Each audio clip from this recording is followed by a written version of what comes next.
Okay guys, welcome to the inside of the Kia Telluride, and if you haven't watched my full review of this 2023 Kia Telluride, we are going to take it for a drive now out on the road and see how this big behemoth handles about. If you haven't, again, like I said, if you haven't seen the full review, I'm going to take on a quick tour of the exterior and then we'll take it on a drive. So this one is a 2023 Kia Telluride SX Prestige. There are two trims that are higher than this, and they're essentially just off-road versions of those trims. I'm going to turn those lights on for you guys so you can check out what those look like. Out here, we're finished in glacial pearl white. It's a really cool color. Of course, it's just white, but there are some other cool colors you can get with the Telluride. 2023 sees this really nice facelift, so we have new wheels, whole restyled front end. Really do like the new headlights. Actually, they look a little bit more premium, a little more upscale. We have those new LED fog lights right in the center. I think this looks really nice. This white Nappa leather interior is really gorgeous actually as well. We also have that blue contrast trim inside, which is cool. We also have updated rear taillights, so that looks really gorgeous as well.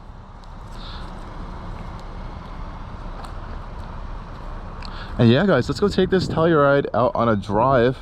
And you know, this thing is meant for hauling cargo and your kids around at the end of the day, or other passengers. We have big nice captain's chairs in the second row, which are heated and cooled in this one. We also have pretty accessible third row. Actually, I can actually sit back there, which is actually quite nice. So we have 3 seats back there, captain's chairs here. You can get a bench back here if you want, but this one has the executive seating. Let's go hop up front. Let's take this thing on a drive.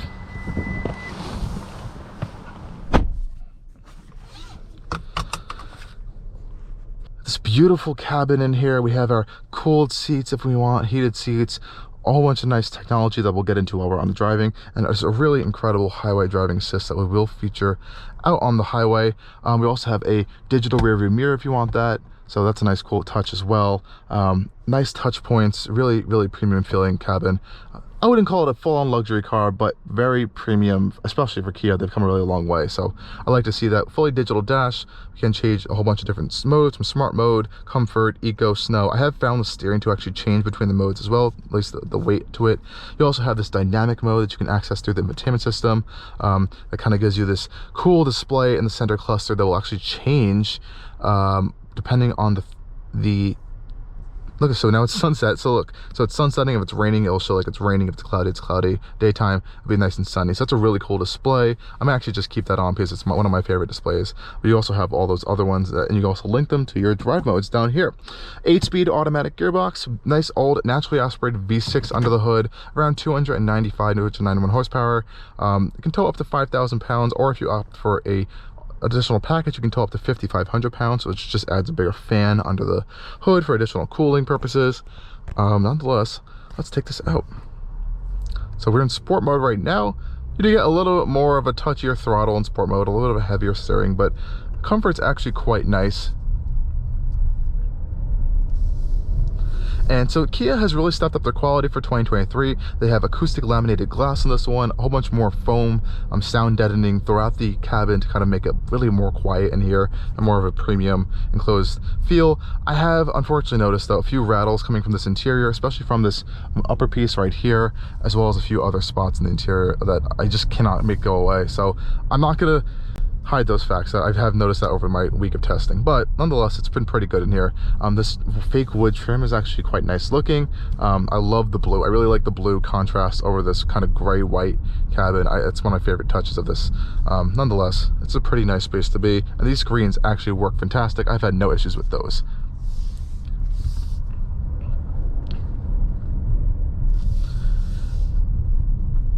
And for the Telluride, and I'll just get this off the bat, this is a comfortable family SUV, cargo hauler SUV.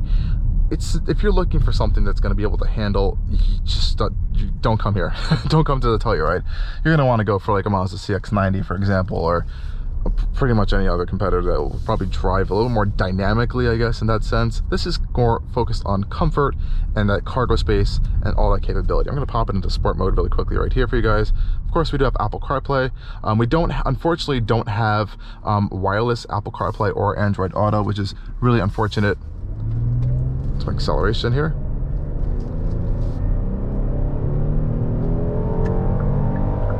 Nice throaty sound from that naturally aspirated V6. You know, you definitely have enough power. It's a naturally aspirated power, so you know, get a little rev it out a little bit longer than if you had a turbocharged engine, which is a little bit smaller, kind of get that more low-end torque. But I've never really felt like ever having an issue with this powertrain, which I think is perfectly great to hear. It gets pretty up and go when you need to. And I'm in sport mode right now. The throttle is a little bit more touchier than you would normally find, so I put it back into comfort right now. You have to put your foot down a little bit more to get more gas out of it, but still no issues on that department at all. Otherwise, this cabin is really, really nice. Super quiet and insulated.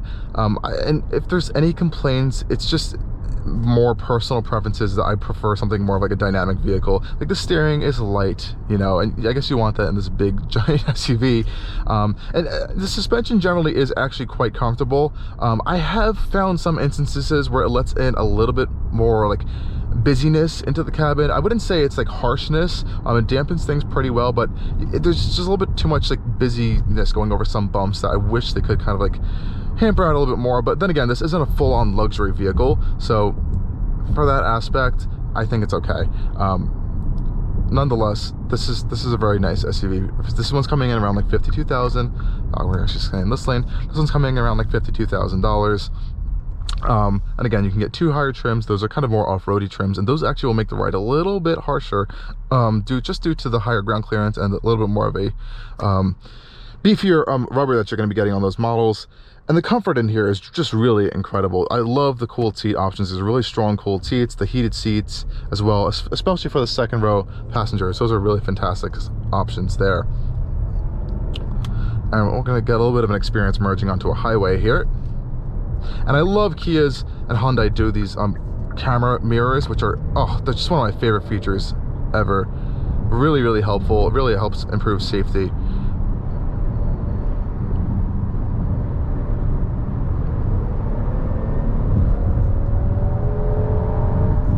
And it generally is pretty cool. So in sport mode, it likes to hold on to the gear a little bit longer than normal.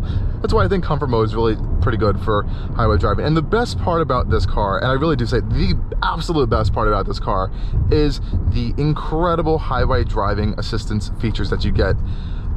Kia and Hyundai have been doing some incredible stuff with their highway driving assistance tech, and we're going to test that out in a second. And this one has their new Kia DriveWise systems. There's like 17 different safety systems built into this vehicle, and I think that's where this thing's going to be at home mostly at the end of the day. We're going to be on the highway, cruising, going on road trips, and I wish the fuel economy was better. You know, maxed out with all-wheel drive, you're going to be getting around like 24 miles to the gallon. Not the best. I've been averaging around 18, 19, 20. I wish there was like a hybrid option, or at least some kind of 48-volt option to kind of like improve fuel economy, but you know, they're going to have the EV9 coming out soon, which is going to be the electric version, so I guess that's going to be the efficiency king there in that aspect. A little bit of some acceleration here, and you know, we're on the highway cruising at comfortable speeds. Pretty decently quiet in here. There's some wind noise coming in. You are driving a box at the end of the day, so you can't completely avoid that, but I'm going to activate their DriveWise system here. So I literally just press this button and we're on. That's it. As you can see, it automatically picks up the car in front of us. It knows it's there. You can change your following distance with a simple little button right here, which I think is fantastic. And you can turn off steering and lane keeping assist with this little button really simply. And since this is their latest system, it features a really advanced feature, automatic lane changing, or at least assisted lane changing. So I see it's clear right now, so I'm going to press my left turn stalk. You can see it knows there's a clear lane there. Keep pressure on the steering wheel, and it's actually going to change into this lane for me. Took a little bit of time there just because I think I didn't have my hand on the steering wheel, but it is normally a lot quicker than that. And yeah, so it can do that. I don't know how useful that feature really is in the real world. In all cases, I think I can change a lane a lot quicker than that, but it's cool to see that they are advancing this technology forward and just keep thinking and going forward with the stuff. And it's cool to see this in something that's not like a Tesla or something, or like a high-end Mercedes. They're bringing these more advanced technologies down to like the more mainstream market, which I think is really fantastic. I'm not sure if this is fully coming up on the camera right now, but the heads-up display is displaying all of this information, the green, the colors and everything, into my view up there. And it's 10 inches wide, which is actually pretty decent. It's also really cool how it shows the cars around you. Again, something that I would consider like a Tesla feature, I guess. Some people like to think of it like that. But yeah, some really cool stuff in terms of driving assist. And like I said, that's kind of like where the hallmark of the really like good thing about this vehicle is. It's a highway cruiser at the end of the day, and these features, this highway driving assist function, is just really fantastic. And I think this screen is just so calming, especially with the sunset right now. Oh, they're doing a good stuff with their technology wise. I think it's really good stuff from Kia. And again, this display too is super easy to use. It's super quick, and I love that you have those hard buttons still to kind of quick access some more traditional menus. Even the settings is a quick and easy access right there. If you don't want to look at anything, you just swipe all the way over or go to the home screen, and you can have this home display right there. And it's just this really calm looking color with the map and the side view over there, which is really nice. And merging again back onto the highway. I love those cameras. This is acceleration in comfort mode right now. Let's try that automatic. Okay, I kind of disabled it there, but you know, it works when it works. Again, it's not the most useful feature at the end of the day, but it's cool that you have it. It's a little bit of a gimmick to have fun with your friends with. And you can hold your speed adjustment up, and that'll go up by increments of 5. Otherwise, you can go up by increments of 1 mile per hour. And yeah, it's just super comfortable in cruising on the highway. Soaks up a lot of bumps. It has a floaty, almost like luxury style suspension going to it. And again, a little bit busy over some harder undulations, but it's a big vehicle at the end of the day, so you might expect that to come in there. I have driven other vehicles that are a little bit more finer tuning of those more aggressive bumps though, so just to keep that in mind. But also in those vehicles, you're probably gonna have to spend more money to get all of these features, and you might not even have all of these features, especially this fantastic highway driving assist system. There we go. Now it's working pretty well. It has a cool animation of you moving into the other lane as well, and it actually works on curves, which is kind of cool. It knows there's a curve there. If you're changing a lane on the curve, it will match that curve, and it'll keep this wheel turned as well, which is really intelligent. I love that. And if you're in, I guess, a sticky situation, it often will operate in a front wheel drive operation to save fuel, but you can lock it into all-wheel drive. I think that's at lower speeds to help you get some more traction. But yeah, guys, this is the Kia Telluride, and a really fun feature on the 23 Telluride. Actually, if I go back home, I'm just gonna go back to the home display for you guys. There's a passenger talk feature, so it's kind of like a megaphone. So if I press it, I can talk to the people all the way in the third row to kind of, hey guys, how you doing? I'm not sure if it sounds weird in the cabin right now, but you can probably hear it back there. It's kind of cool. It's kind of like a little bit of a megaphone feature. So if your kids fall asleep and you're driving on your Telluride, just yell at them through that feature, wake them up, tell them you've arrived at your location. Yeah, this is pretty comfortable. And one of my actual favorite things is, if you're driving on the highway, I think this might be exclusive to this SX Prestige model, but it will actually have like this kind of massaging feature for your back to alleviate pain on road trips. It does it every like 30 minutes or so. There's a few different intervals. You can set it up more within the settings, but I actually didn't know it was on, and I was just driving around and I felt like a massage happening. I was like, this has massaging seats. It's kind of sort of a massaging feature. It's mostly using the lumbar air bladders. Oh, so loud motorcycles going by. It's mostly using the lumbar air bladders to kind of just like alleviate your back pain, which I find really nice. But that was a nice surprise that I found in this cabin. Otherwise, guys, no real complaints. I mean, real big complaints I would say are like that will affect everyone is fuel economy. It's kind of low.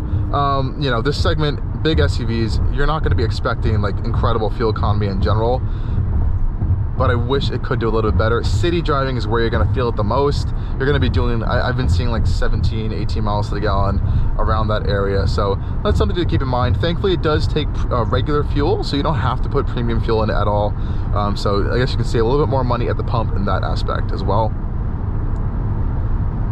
And people do really love their Tellurides. They're buying them left and right. Good soft brakes, soft with the pedal, but they do have a nice confident application to them. Nothing like really aggressive. Mazda's brakes are a little bit weird to me. I do love Mazda's, but I will complain about their brakes because they have a little bit of a weird application to them. And you know, this, like I said, this isn't a handling vehicle. There's a lot of body roll in the corners. It's a softer, more comfort-oriented truck at the end of the day. And I almost akined it to something like the if this was a body on frame chassis, I would almost akin it to like a 4Runner style of driving position. You have that nice commanding view, that big boxy hood. And if you really did patch up this Kia logo right here and just take a look around this cabin and you didn't know what you were in, you would definitely think you were in a higher end vehicle. From the nice soft micro suede or faux micro suede headliner to the blue leather or blue dash with the blue leather steering wheel. It's just such a cool contrasting space, and I really love that more manufacturers are kind of playing with these interior colors. I'm just so sick of seeing all these boring just straight on black interiors or just full on, even just white's a little bit too much. This nice breaking up of these materials is really nice. And of course we have ambient lighting in here, which you can change through the infotainment system as well. So you have all those nice fun customization features in there. And cruising around town, we're in comfort mode right now. It's very quiet, it's very smooth, steering's light, and even the engine is just nice and smooth to put you along back home.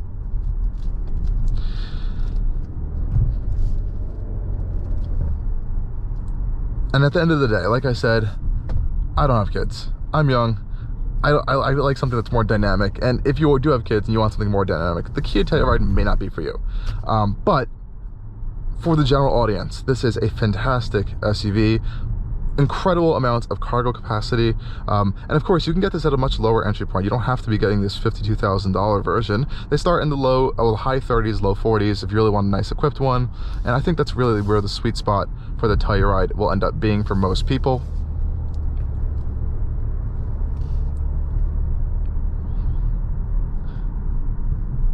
So if you are shopping in this segment, I think this is a must consider option for sure.